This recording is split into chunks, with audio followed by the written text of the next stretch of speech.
नमस्कार दोस्तों, OCN network में आपका स्वागत है। मैं हूँ ओमकार चौधरी।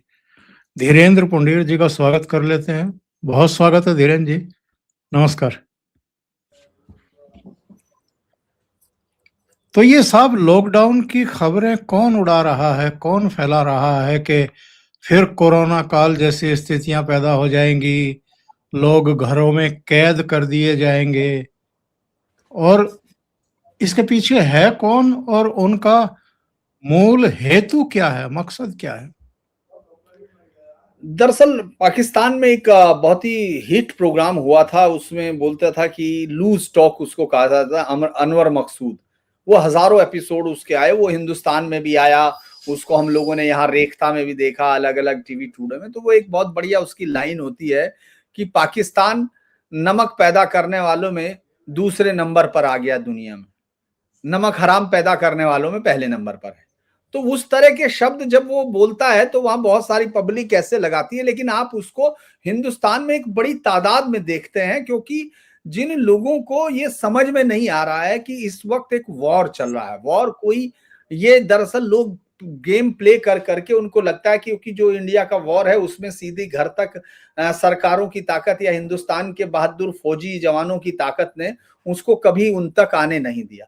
तो वो इसको सिर्फ खेल समझते हैं। उनको लगता है कि सत्ता को हासिल करने के लिए वो कुछ भी कर सकते हैं, देश के प्रधानमंत्री को गालियां दे सकते हैं, उसको विश्व चेला बता सकते हैं, मतलब जो भी मन कर रहा है। तो जब आप ये सीधे तौर पर सुनते हैं कि विपक्ष के ये लोग जो है, जिनके पास सामान्य कटसी भी नहीं है, हो सकता है प्रधानमंत्री के भाषण में कई बार ऐसा हुआ उनको लगाओ, लेकिन देश का प्रधानमंत्री बनने के लिए उसको इतने वोट चाहिए, तो पोस्ट भी है। तो ये सब चीजों के बाद आप देखेंगे कि ये जो अफवाहें हैं उससे रिलेटेड है। लॉकडाउन लग जाएगा। कल मैं सुन रहा था, हालांकि पीएम ने जब वो कोरोना वाली बात की तो लोगों ने उसको आधार बना लिया कि साहब लॉकडाउन लग जाएगा, है ना। और आज किरण रिजिजू को ये कहना पड़ा कि भाई कोई लॉकडाउन की कोई बात ही नहीं है, कैसे लॉकडाउन लग जाएगा। इससे पहले सरकार ने, आप सोचिए, देश के प्रधानमंत्री लोगों को सदन में बता रहे हैं, सारे डाटा के साथ रख रहे हैं, फिर उसके बाद ये बताया जा रहा 60 दिन का तो हमारे पास वैसे ही है, यानी 2 महीने तक तो आपको वैसे ही कोई परेशानी नहीं होनी जो नॉर्मल यूज। और इस दौरान हम कंटिन्यू काम कर रहे हैं। आप ये भी देख रहे हैं कि हिंदुस्तान उन 5 देशों में है जो होर्मुज से, जिनको ईरान ने अनुमति दी है, ये भी उनके पेट में दर्द कर रही है। कोई सोचिए, पहले वो गालियां दे रहे थे, अपने कपड़े फाड़ रहे थे और पागलों की तरह मर रहे थे सड़कों पे उतर के कि साहब वो देखिए पाकिस्तान की इज्जत बढ़ गई है, हमको नहीं दिया। जब हमको भी दे दिया तो उसको समझ में नहीं आ रहा। पाकिस्तान, इवन दो ईरान का राष्ट्रपति और प्रधानमंत्री, वहां का राष्ट्रपति कह रहा है कि भारत हमारा देश है, दोस्त है, उनका रोज यहाँ राजदूत हिंदुस्तान के प्रति शुक्रगुजार हो रहा है क्योंकि हिंदुस्तान दवाइयां भेज रहा है। लेकिन यहाँ के कुछ लोग जो विपक्ष है, जिसका यही काम है, जो पागल जैसी स्थिति में हो चुका है, जिसको ये मालूम ही नहीं है कि देश कहाँ शुरू होता है और कहाँ खत्म होता है, वो रो रहे हैं, वो दुखी हैं। उनके कार्यकर्ता आपको लाइनों में दिख जाएंगे, उनके कार्यकर्ता सब जगह दिख जाएंगे। बहुत सारे लोग तो, मैं बल्कि आज हंस भी रहा था वीरेंद्र सर के साथ कि इनमें से बहुत सारे लोग तो भागे भागे चले गए कि लाइन में लगना है, और वो लेके बोतल चले गए। फिर उनको बाद में याद आया, पीछे वाले ने कहा तेरे पास तो मोटरसाइकिल नहीं, तेल काहे में डालेगा। तो उसको याद आया, हाँ यार मेरे पास तो है ही नहीं। तो लेकिन पार्टी के प्रति कर्तव्य तो निभाना है। दरअसल आपदा में अवसर ढूंढने की जो आदत थी, वो एक पॉजिटिव अक्षर को किस तरह से इस देश में वो बना दिया। डाटा इसके उलट है सर। मैं आपको ये बताऊं, दर्शकों को भी ये जान के हैरानी होगी कि हिंदुस्तान अकेला देश है जो अमेरिका के साथ डील कर रहा है एक वक्त में। उस समय अमेरिका से उसको ये तमाम चीजें आ रही कि तेल पहुंच रहा है, दूसरी तरफ वो ईरान के होर्मुज से पार कर रहा है। चीन का राजदूत अमेरिका को धमका रहा है कि आप भारत और चीन के रिश्तों के बीच में तनाव पैदा कर रहे हैं, है ना। उधर से यूएई और सऊदी भारत के साथ दोस्ती की बातें कर रहे हैं, बहरीन भारत के साथ दोस्ती की बात कर रहा है, इधर से ईरान अपना सबसे अच्छा दोस्त बता रहा है। और यहाँ बैठे हुए कुछ लोगों को ये लग रहा है कि वो जैसे पूरी दुनिया की वो सबसे ज्यादा वही जानते हैं, उनको ज्यादा मालूम है, और बखेड़ा खड़ा करना ही खेड़ा का मकसद हो जाता है। ऐसा कुछ इस तरह से दिख रहा है। तो ये सब एक पॉलिटिकल मैसेज है। वरना तो अगर हम लोग डाटा पे जाते हैं तो दुनिया के 9 देशों में, जैसे हम अपने बराबर शुरू करते हैं सर, 500 रुपया पाकिस्तान में पेट्रोल है, 500 रुपया पेट्रोल पाकिस्तान में है। एक दिन में उन्होंने 200 रुपए से ज्यादा बढ़ाया। दूसरा, हम आ जाते हैं बांग्लादेश में। बांग्लादेश में इस वक्त बहुत ही खतरनाक हालात है। 40% कारखाने बंद हो चुके हैं, उनके उर्वरक की कारखाने बंद है, उनकी तमाम चीजें बंद है। उनको भारत ने जो उसके साथ उनका पैक्ट है उसके मुताबिक उनको डीजल दिया हुआ है, उसके माध्यम से उनकी बिजली सप्लाई स्थिति है। उसके बाद हम आ जाते हैं श्रीलंका पे। श्रीलंका में बुधवार को कंप्लीटली छुट्टी है, एक दिन 4 दिन का हफ्ता वहां कर दिया गया है, वर्क ऑफिस कर दिया गया, वर्क फ्रॉम होम कर दिए गए। इसके साथ साथ वहां क्यूआर कोड पर लागू करके दिया जा रहा है, हफ्ते में एक कार वाले को 15 लीटर, एक मोटरसाइकिल वाले को 5 लीटर। इसके अलावा वो गिड़गिड़ा रहे हैं कि उनको वो मिल जाए, उर्वरक मिल जाए, क्योंकि वहां बुरा हालत है, वहां की कृषि इस समय बहुत खराब स्थिति में है। इसके बाद हम लोग जो स्लोवेनिया है वहां आपातकाल लागू कर दिया गया। फिलीपींस में आपातकाल 1 साल के लिए लागू कर दिया गया। अलग अलग जगह पर अलग अलग है। हिंदुस्तान अकेला मुल्क है जो ये कह रहा है कि हमारे पास अभी कंप्लीट है और हम कोई भी राशनिंग नहीं कर रहे हैं। पीएनजी पर कुछ नहीं कर रहे हैं। एलएनजी पर दिक्कत है, जो आ रही है, आपने देखा होगा, जो फिलिंग गैस है, अगर वो आ भी रही है तो उसको उन्होंने 25 को 35 किया, 35 को अब कुछ लोग कह रहे हैं कि 40-45 कर दिया है। लेकिन वो तब है जब आपके पास सिलेंडर है। तो ये बात तो है, युद्ध तो हो रहा है और आपकी जो है आपके पास वहां से आने के अलावा 40% आज की डेट में भी आपका वहीं से आता था और मुझसे आपने खत्म किया, आपने 63% से उसको नीचे लाई है सरकार। और 27 लोगों से डिसेंट्रलाइजेशन, मतलब आप ये सोच के देखिए कि कैसे इस सरकार ने अपनी डिपेंडेंसी जो है उसको डाइवर्सिफाई किया। 37 जगह से बजाय उसको 41 देशों में बढ़ाया है। तो ये तो दुनिया खतरे में है। वहां जो है कोबरा मीटिंग की गई इंग्लैंड में, जो बहुत ही महामारी या अत्यंत इमरजेंसी हालात में की जाती है। वहां सारे लोगों ने कहा, वहां जमाखोरी विरोधी नियंत्रण शुरू किए गए कंपटीशन के रूल्स के साथ, और पूरे देश में वहां भी स्पेशल बाकायदा प्लान शुरू किए गए ताकि परिवारों को इसके नुकसान से बचाया जा सके। अमेरिका में रेट कम नहीं कर पा रहा है बैंक फेडरल उनका ब्याज दर, और उसने कह दिया कि भूल जाइए अब। तो ये तमाम देशों में हो रहा है।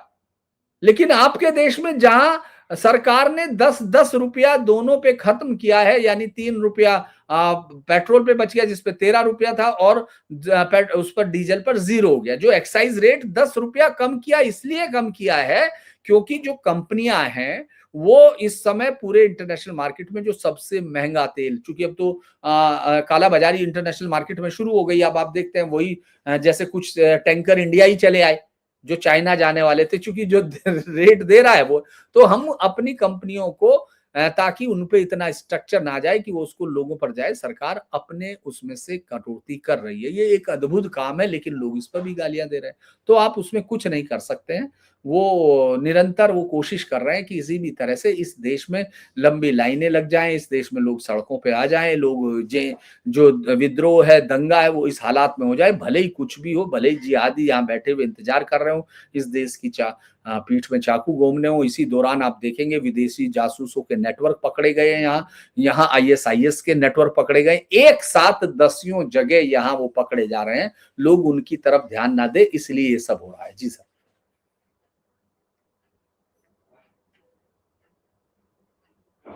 आपकी आवाज नहीं आ रही सर।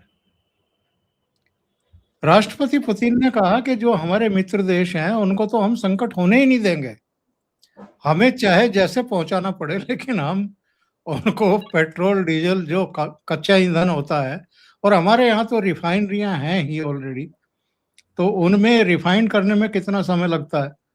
तो ये सारी चीजें क्या जानबूझ करके, चूंकि पश्चिम बंगाल में चुनाव है, तमिलनाडु में है, पुडुचेरी में है, केरल में है, असम में है, इन लोगों को लगता है कि कुछ ऐसा माहौल बनाओ जिसका जिक्र अभी आपने किया कि लोग भड़क जाएं। तो लोग भड़केंगे तो तब जब उनके घरों में वाकई कोई कियोस्क की स्थिति हो, या भुखमरी की नौबत आ गई हो, या चूल्हा ना जल रहा हो। और भारत तो एक्चुअल में ऐसा देश है जो केवल किसी एक स्रोत पर कभी निर्भर रहा ही नहीं है। हमारे यहाँ परंपरागत चूल्हे रहे हैं जिनमें हम उपलों से भी खाना बनाते रहे, लकड़ियों से भी बनाते रहे। हमारे यहाँ तो लोगों के पास इंडक्शन है बिजली की कोई कमी नहीं है।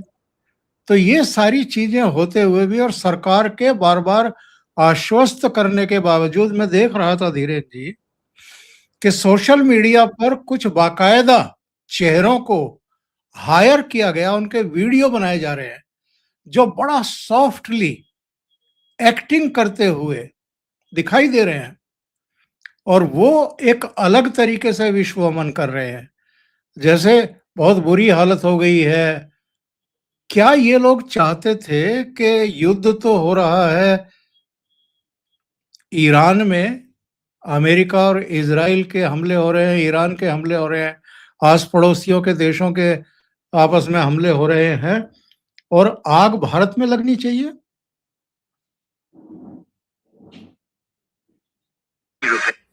दरअसल पूरी तरह से अगर आप देखेंगे कि ये इस समय विपक्ष जो है इस पूरी हालत में आ चुका है, बिल्कुल एकदम ऐसा लगता ही नहीं है कि वो इस देश में लड़ रहा है। दरअसल कांग्रेस चूँकि एक विदेशी द्वारा स्थापित एक विदेशी आइडिया के साथ बनाई गई सेफ्टी वॉल्व की पार्टी थी, तो उसको ये लग रहा है, मुझे लगता है कि मैंने एक बार शायद पहले भी ज़िक्र किया था एक फ़िल्म का जिसमें वान डम को ये लगता है सालों बाद कि उसको ये लगता है कि सेकंड वर्ल्ड वॉर अभी चल रहा है और उसकी एक रेजिमेंट वॉर छोड़ के भाग आई है। तो वो लिहाजा 2000 सन में उन तमाम लोगों को मर्डर करने लगता है, ढूंढ-ढूंढ के मारता है, जबकि 55 साल बीत चुके थे युद्ध को खत्म हुए। कांग्रेस को अचानक याद आया कि ये जो है हिंदुस्तानी लोग इसमें राज कर रहे हैं और ये बहुत खतरनाक बात है क्योंकि उस पार्टी की स्थापना अंग्रेजों ने की थी, तो अंग्रेजों के लिए की गई थी। तो वो अंग्रेजों के लिए इस देश को वापस उसी तरह के संकट के लिए वो युद्ध कर रही है, उसको ऐसा लग रहा है। माफ कीजिएगा, वो इस देश की पूरी आबादी से बदला लेना चाहती है जो कांग्रेस को वोट नहीं कर रही है, जिसको ये लगता है कि हिमराज का कटा हुआ सर ले जाना इस देश का अपमान है। वो उनके सर काटना चाहती है क्योंकि वो चाहती है बच्चों के साथ सड़कों पे दंगे हों, लोग मरें। उसके साथ-साथ उसका जो चिदंबरम जैसा गृह मंत्री है जो ये कहता है कि हम क्या कर सकते हैं, अगर नकली नोट छप रहे तो वो दूसरे देश में रुक रहे हैं। अगर 26/11 पे हमला होता है तो वो अमेरिका के सामने जाके बैठ के रोना चाहते हैं कि साहब देखिए, और खुद जाके यहाँ के मंत्री जो है नकली नोटों की वो वहाँ जाए। मुझे आज भी याद है मैंने वो स्टोरी की थी इंटेग्लियो इंक जो कंपनी बनाती थी जो पूरा दोनों देशों को देती थी, जो नोटों की इंक बनाती थी, उसका 250 केजी इंक गायब हो गया था, उस तक की जांचें नहीं हो रही थी, तो वो कहाँ गया होगा? सरकार उसकी जांच क्यों नहीं करती? उसके ईडी में केस दर्ज था, उसके बाद उस पर कुछ नहीं हुआ। बहुत सारे ऐसे पहलू हैं जिनको आप सुनते चले जाएंगे तो दर्शकों को लगेगा कि ये है क्या। वो तमाम लोग इस वक्त इस देश को दंगों में झोंकना चाहते हैं, उनको लगता है कि ये हो क्यों नहीं रहा। वो अलग अलग जगह पर वो लोगों को सड़कों पे उतारते हैं। वो ईरान, दुनिया के किसी भी देश की विधानसभा में ईरान के खamenei को लेकर पोस्टरबाजी नहीं की गई होगी क्योंकि वो वहां का नेता है। वो हिंदुस्तान की संसद में उसको कैसे, विधानसभा में कैसे उसको याद किया जा सकता है?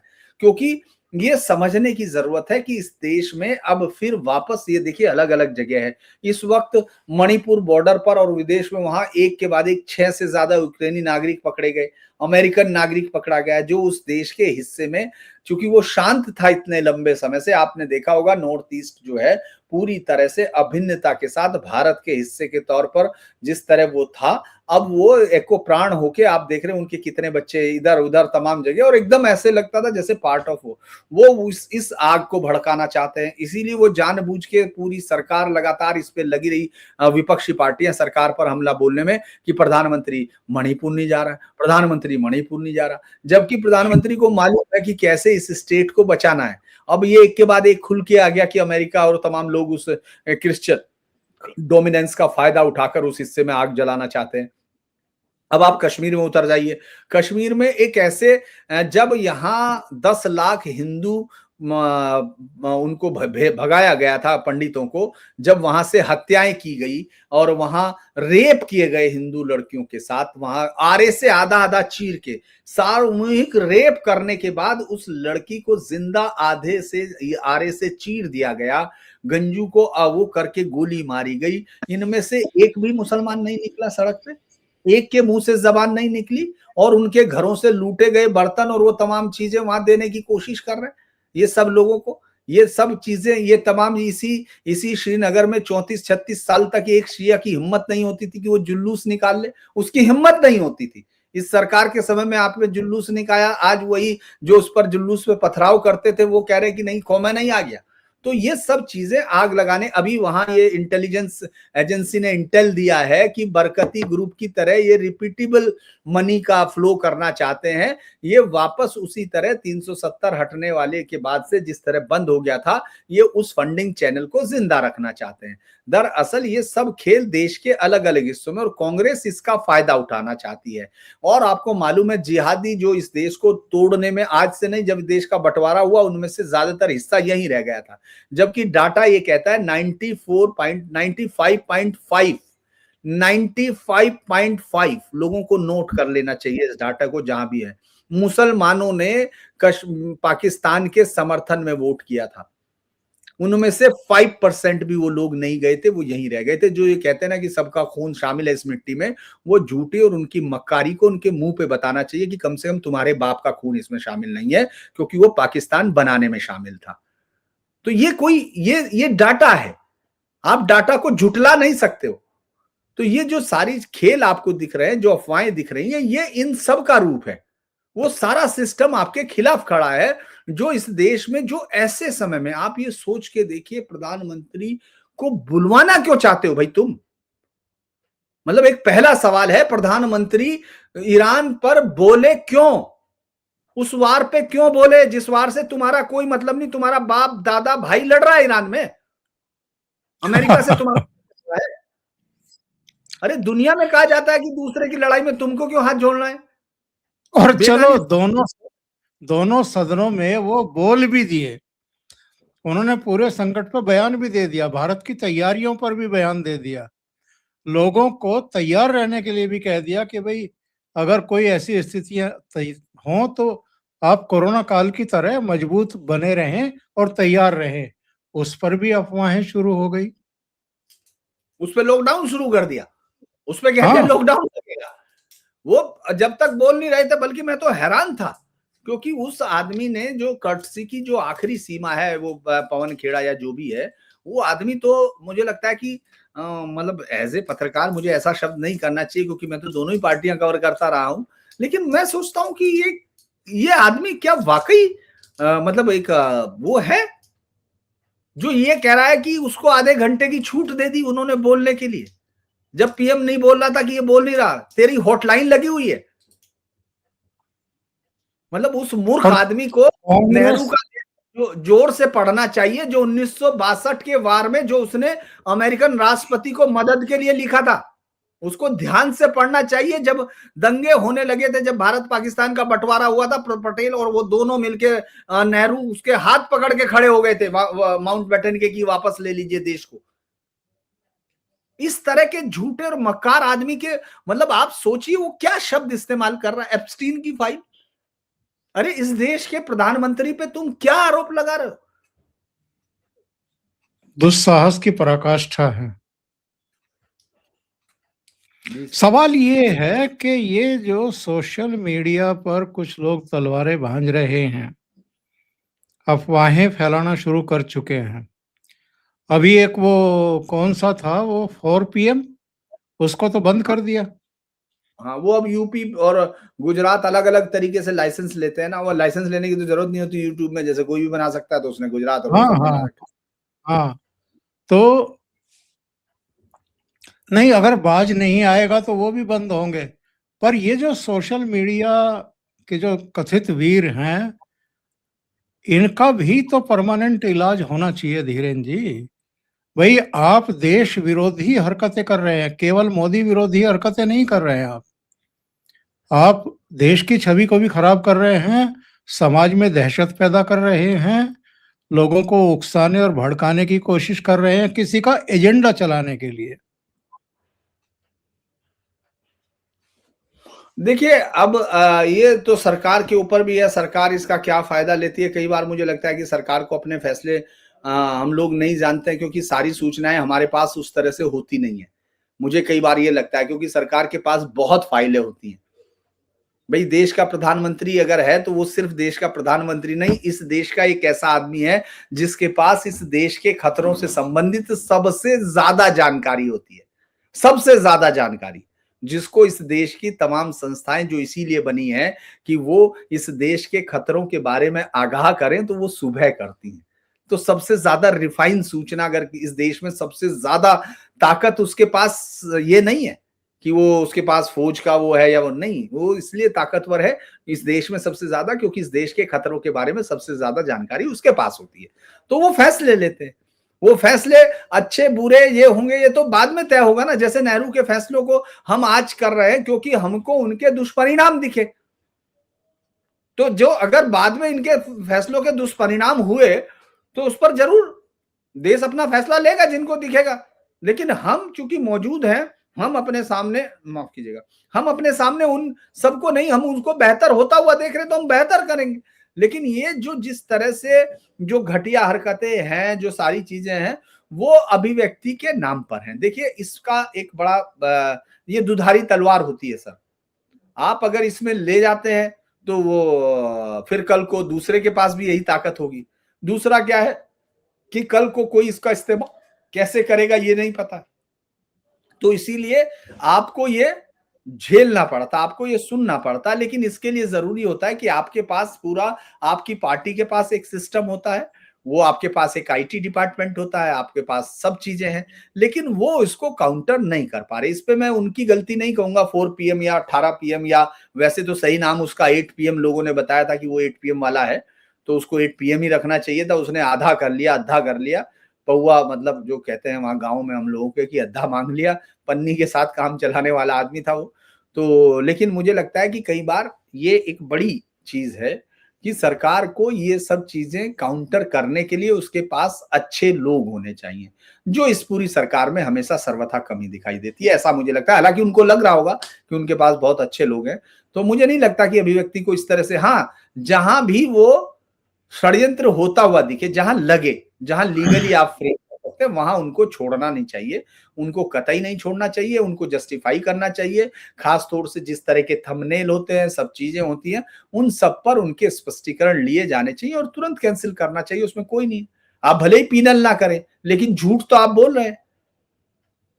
बिल्कुल। आप देख, जो बहुत सारे लोग दिखते हैं। और ये जो जासूसी का इतना बड़ा जाल पकड़ में आया है, क्या है इसके पीछे? है एसआईआर में जी, क्या इससे ममता की टेंशन बढ़ी है? जो ये Sorry. जासूसी का इतना बड़ा जाल पकड़ में आया है, तो जाहिर है खतरा तो बड़ा है। ये बड़ा खतरा। अभी तो इतने लोग पकड़े गए, 20-21 शायद अब तक पकड़े जा चुके हैं। जी, और कुछ जगहों से तो ये भी सूचना आ रही है कि रेलवे ट्रैक पर भी सीसीटीवी, अवैध सीसीटीवी लगाए गए थे, उनसे भी जासूसी की जा रही थी, कराई जा रही थी। ये कौन राष्ट्र विरोधी तत्व हैं या विदेशी जाल के पहरवे हैं ये सब? दरअसल सर, इस देश में अभी खतरे का आकलन करना बड़ा मुश्किल हो गया है। मैं बड़ी कई बार हैरानी होती है मुझे। आप ये सोच के देखिए कि एक डॉक्टर है जो देश के सबसे अच्छे इंस्टीट्यूटों में पढ़ता है। डॉक्टर होना एक बहुत बड़ी मेहनत और लंबा, सबसे ज्यादा लंबे समय तक की पढ़ाई के बाद ये डिग्री मिलती है, वरना इंजीनियरिंग तो 4 साल बाद हो जाती है। आप उसमें 7-8 साल बाद ही कम से कम ये कर पाने के लिए, प्रैक्टिस करने के लिए, अगर आप शुरुआती डिग्री पर ही प्रैक्टिस करना चाहते हैं तो, वरना आपको हायर स्टडीज करनी है तो आप 12-14 साल तक कंटिन्यू पढ़ते रहते हैं, तब आप सामने आते हैं। लेकिन आप सोचिए कि वो आदमी बम बना के, अपने आप को बम बना के उड़ा देता है, लाइन से सीरीज पकड़ी जाती है। दूसरा एक आपको पकड़ा जाता है लखनऊ यूनिवर्सिटी में, जिसके अब अभी उससे करीबन कई टेराबाइट डाटा मिला है, जिसने हजारों हिंदू लड़कियों को, मतलब सैकड़ों हिंदू लड़कियों का उसमें डाटा है, उनको कैसे कैसे फंसाया, उनके साथ उनके यौन उत्पीड़न, उनके फोटो, उनके तमाम चीजें। अब वो तो ये तो इस देश में फिल्मों ने कम से कम हिंदू सोसाइटी को, हिंदू फैमिली स्ट्रक्चर को तोड़ ही दिया, जिसको उसकी ज्यादातर बच्चियों को वो फंसाने में कैसे, मतलब ये सोचने की जरूरत है। उस पर खैर कभी बड़ी लंबी बातचीत होगी, आज तो इतना नहीं है। लेकिन आप ये सोच के देखिए कि वो जो आदमी है, वो डाकू, वो भी वहां पड़ा, उसका बाप पहले से ही कन्वर्टेड कर रहा था। और उसके बाद फिर आप आ जाते हैं छांगुर पे, जो छांगुर एक दलाल वो बेचता था अंगूठी वंगूठी, वो सब सैकड़ों हजारों लड़कियों को वो कर रहा है। ये सब चीजें एक साथ चल रही है। इसके बाद आप देखते हैं तो आपको हथियारों का गैंग मिलता है, जो हथियार पाकिस्तान से लाए जा रहे हैं। तीसरी तरफ आपको एक दिन अचानक पता चलता है कि एक बाइक ठीक कराते वाले की दुकान पे एक कह रहा है कि भाई कैसा चल रहा है बातचीत में, तो कह रहा है कुछ नहीं यार, फोटो खींचने और कैमरे लगाने, और क्या है, पैसे आ रहे हैं। वो तो अच्छा हुआ कि उस वक्त कोई इस तरह का बीट कांस्टेबल बैठा था जिसने इस बात को समझा, उसने अपने अधिकारी को बताया, अधिकारियों ने कहा भाई उठा के देखो कौन है।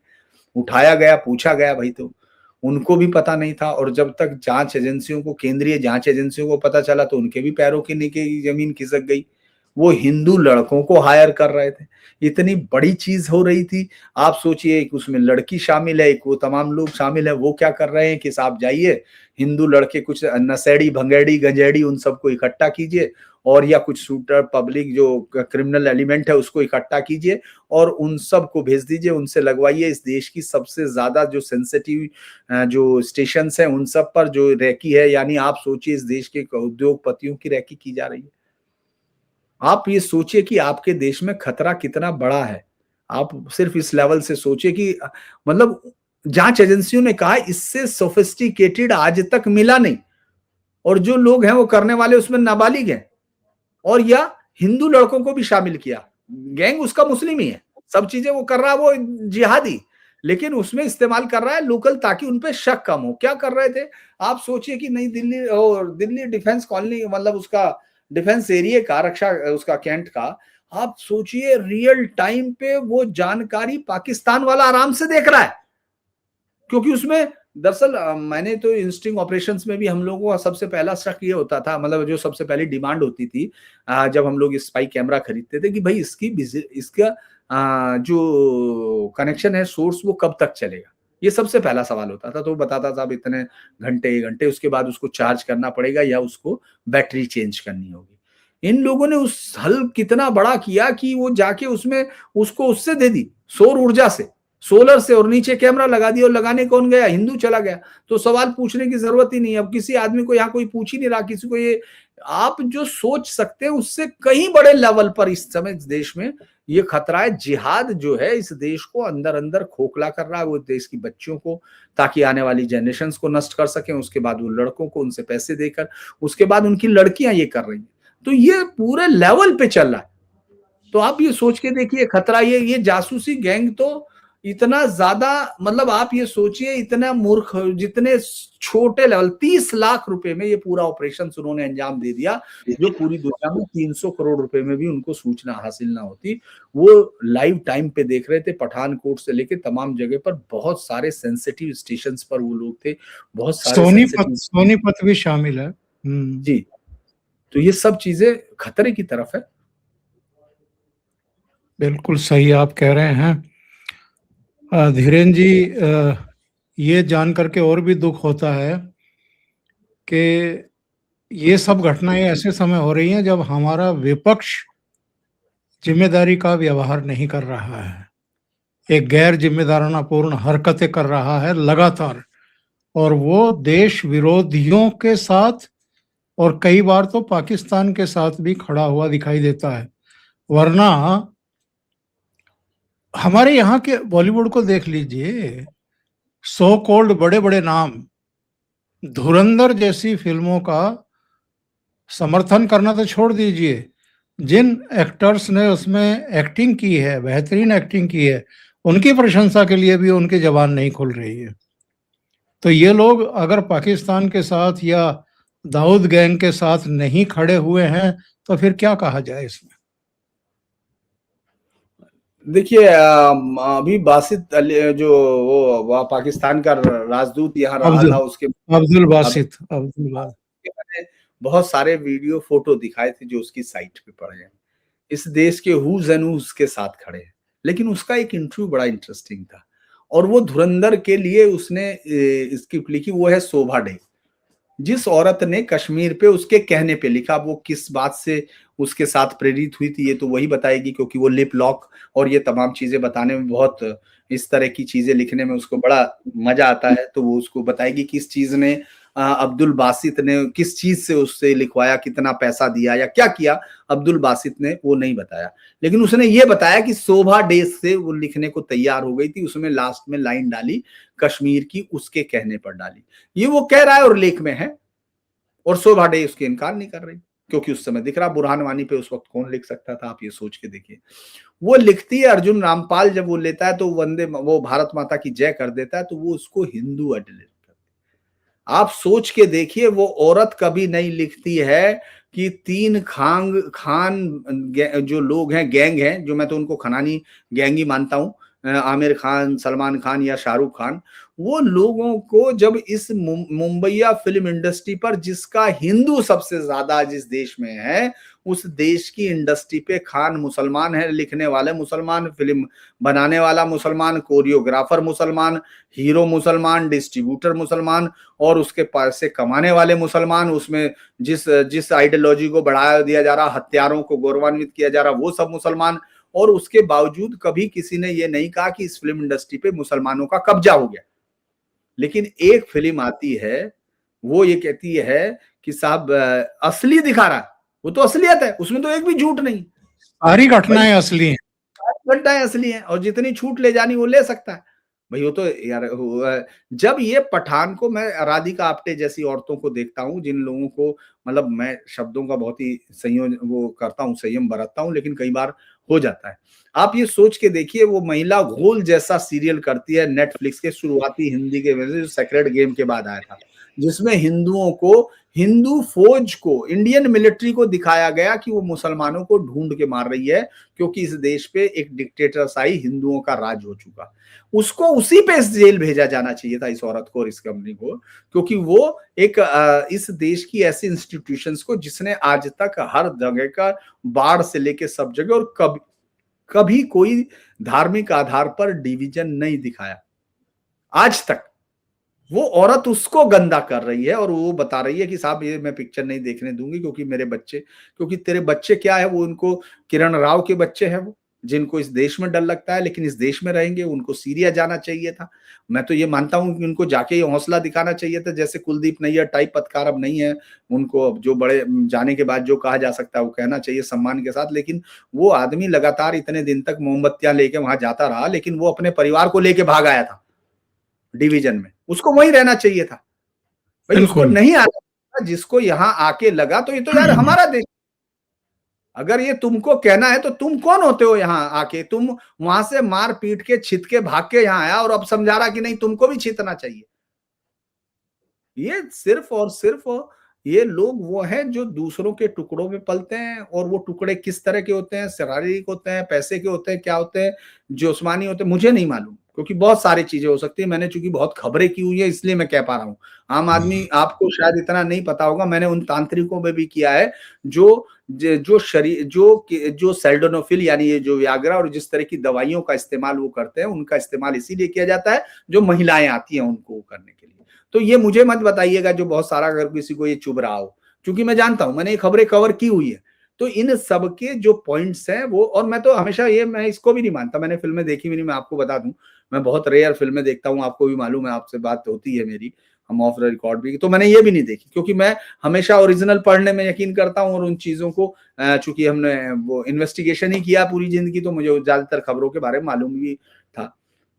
मैं ये मान के चलता हूं कि उसमें झूठ होगा ही, लेकिन इस देश की सबसे बड़ी पारिवारिक संस्था को तोड़ने में जितना मुंबई या फिल्म इंडस्ट्री का योगदान है, इस देश में सनातन को खत्म करने के लिए जितना आतंकी और नक्सली जैसे रक्त पिपासु नहीं कर पाए, वो हिंदी फिल्मों में, जिस बॉलीवुड में उर्दू वुड और प्रगतिशील लेखक संघ, पाकिस्तान के प्रेमी गैंग जो छुपे हुए हैं, वो मुसलमान जिहादी आइडिया जैसे कादर खान जैसे लोग, उनको तो वो तो चले गए, अब पता नहीं कब्र में पड़ा हुआ क्या कर रहा होगा वो आदमी, क्योंकि वतन परस्ती तो होती नहीं, हुब्बुल वतनी का कोई कंसेप्ट है नहीं, वो तो सिर्फ उम्मा की बात करनी है। उसके झूठ मक्कारी को भी ये आदमी देश नहीं समझ पाया, जबकि उसके तो वीडियो पड़े। बिल्कुल। धीरेन जी, बहुत बहुत धन्यवाद इतना समय निकालने के लिए, बहुत महत्वपूर्ण मुद्दों पर चर्चा करने के लिए। और मुझे लगता है कि दर्शकों को भी ये चर्चा अच्छी लगी होगी, तो लाइक का बटन दबा दें, वीडियो को शेयर कर दें, चैनल अभी तक सब्सक्राइब ना किया हो तो सब्सक्राइब कर लें। धीरेन्द्र जी के चैनल का नाम आपके सामने है इस समय स्क्रीन पर, उसको भी सब्सक्राइब करें। बहुत बहुत धन्यवाद धीरेन्द्र जी, थैंक यू सो मच, नमस्कार।